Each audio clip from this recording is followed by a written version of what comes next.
তো এখানে আমি এই যে আলু ভর্তা দিয়ে ভাত বসিয়ে দিয়েছি। আলুটা আমি ভাতের মধ্যেই দিয়ে দিয়েছি। এখন সকাল 6:30 মতো বাজে। আমরা একটু বাড়িতে যাব, মানে গ্রামে যাব, সেজন্য আলু ভর্তা দিয়ে ভাত বসিয়ে দিয়েছি, যদি সকালকে নাস্তাটা তাড়াহুড়ো করে করে বের হয়ে যেতে পারি। আসসালামু আলাইকুম, কেমন আছেন আপনারা? আশা করি ভালো আছেন। আমরাও আলহামদুলিল্লাহ সুস্থ আছি, ভালো আছি। তো এখানে যে আলু ভর্তাটা আমি করে নিয়েছি, আর এখানে ভাতটা নামিয়ে নিয়ে এসেছি। এখন আমরা খাওয়া দাওয়া করে তারপরে রেডি হয়ে আল্লাহর নাম নিয়ে বের হয়ে যাব। আমরা খাওয়া দাওয়াটা এখন শেষ করে নিই।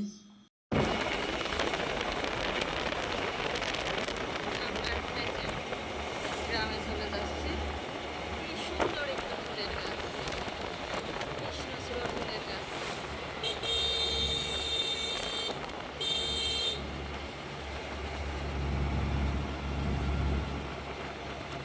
তারপরে তো বাড়িতে চলে এসেছি। এই যে আমার সেজোজা এখানে রান্না করছে, এই যে গোশ রান্না, কালারটা মাশাআল্লাহ সুন্দর এসেছে। আর এখানে যে খিচুড়ি রান্না করবে সব কিছু যে রেডি করে নিয়েছে।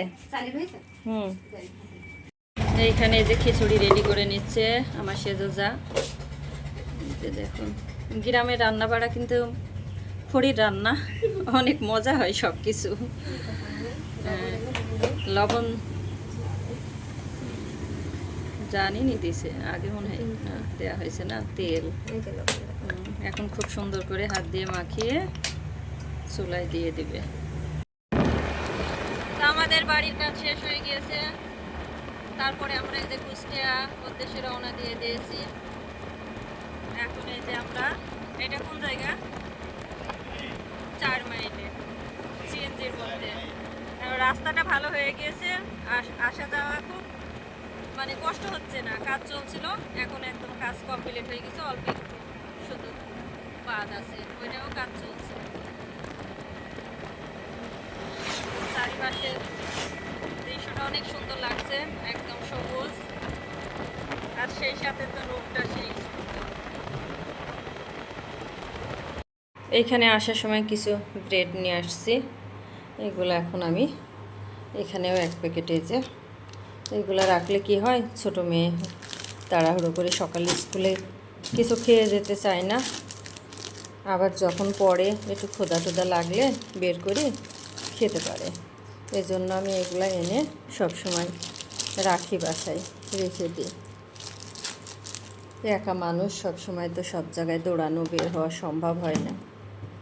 যাদের ছেলে মানুষ আছে তাদের তো কোনো সমস্যা নেই, কিন্তু যাদের ছেলে মানুষ নেই তাদের অনেক সমস্যা। দেখছো, এইভাবে বক্স করে রেখে দিলে যখন খুশি তখন খেতে পারে। তারপরে তো এখানে আমি একটু চাও বানিয়ে নিলাম, গরম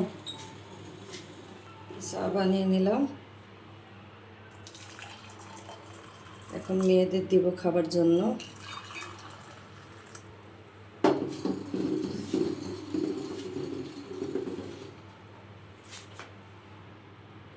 তারপরে আমি আবার রাত্রে রান্নার জন্য আসব বাড়ির থেকে আসার পরে।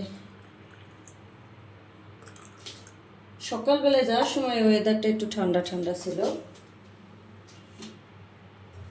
মনে হচ্ছে আবার ঠান্ডা লাগবে।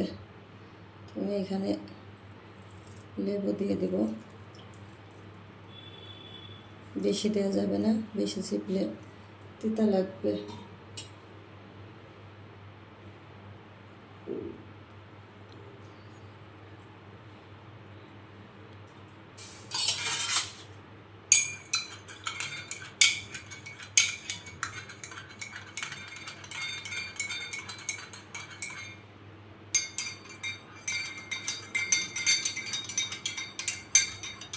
তো চিনি দেওয়া আছে না?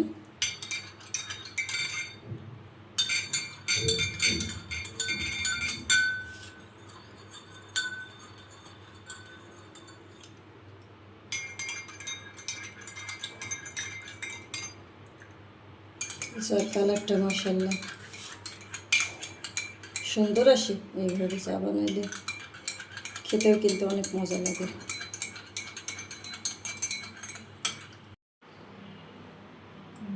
নিয়ে নিলাম। অনেকক্ষণ আগেই তো বাসায় চলে এসেতে পোষাই গেছি। তো এইখানে যে ভাত বসিয়ে দিয়েছি, আর এখানে তরমুজ কেটে নিলাম খাওয়ার জন্য। ছোটো মেয়ে পড়ছে, কালকে পরীক্ষা, এখন খাওয়ার জন্য দেব। আর আমি তো আসার সময় বড় একটি পাঙাশ মাছ এনেছিলাম, ওইটা আর আমি আপনাদের সঙ্গে শেয়ার করতে পারিনি। তো মাছের মধ্যে যে অনেকখানি ডিম আছে। তো এখন ভাত রান্না করে নিচ্ছি, আর হচ্ছে মাছের ডিমটাই শুধু ভাজি করব। রাত্রে একবার খাওয়া, এটাতেই হয়ে যাবে। তরমুজটা এখন ছোট মেয়েকে দিয়ে আসি। ভাত হয়ে গেছে, নামিয়ে নিয়েছি।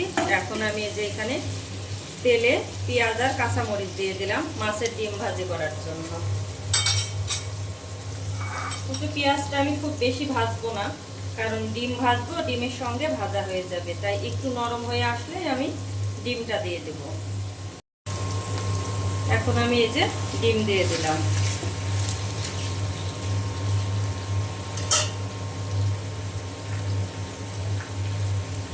দিয়ে দিলাম হলুদের গুঁড়া,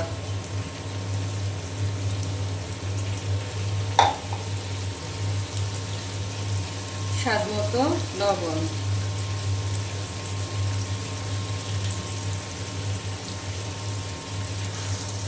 এখন খুব ভালো করে আমি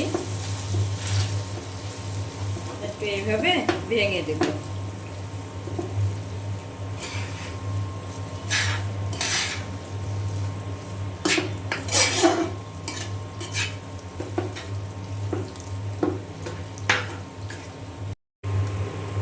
তো এখানে আমার এই যে মাছের ডিমটা ভেজে নেওয়া অনেকটাই হয়ে এসেছে। আমি আর একটু ভেজে নামিয়ে নিব, কারণ বেশি ভাজলে কি হবে, শক্ত হয়ে গেলে আবার খেতে ভালো লাগে না। মাছের ডিম ভাজি দিয়ে গরম গরম ভাত খেতে কিন্তু অনেক মজা লাগে।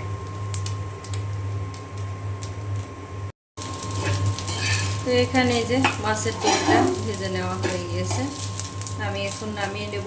বেশি কড়া করে ভাজলে আবার কিন্তু শক্ত হয়ে যাবে, খেতে ভালো লাগবে না। ভেজে নেওয়া হয়ে গিয়েছে, আমি এখন নামিয়ে নেব। তো এখানে আমাদের রাতের খাবার রেডি হয়ে গিয়েছে। এখানে যে ভাত রান্না করে নিয়েছি, আর এখানে যে মাছের ডিম ভাজি, দেখতে কিন্তু অনেক লোভনীয় লাগছে, খেতে মনে হচ্ছে অনেক মজা হবে। তো আমরা রাতের খাবারটা শেষ করে নেব। 2 মেয়ে পড়ছে, 2 মেয়েরই পরীক্ষা। এখন আমি রাতের খাবারটা দিয়ে দেব। তো ভিডিওটি আমি এখানেই শেষ করব। যদি ভালো লাগে চ্যানেলটি সাবস্ক্রাইব করে আমার পাশে থাকবেন, আমাকে সাপোর্ট করবেন।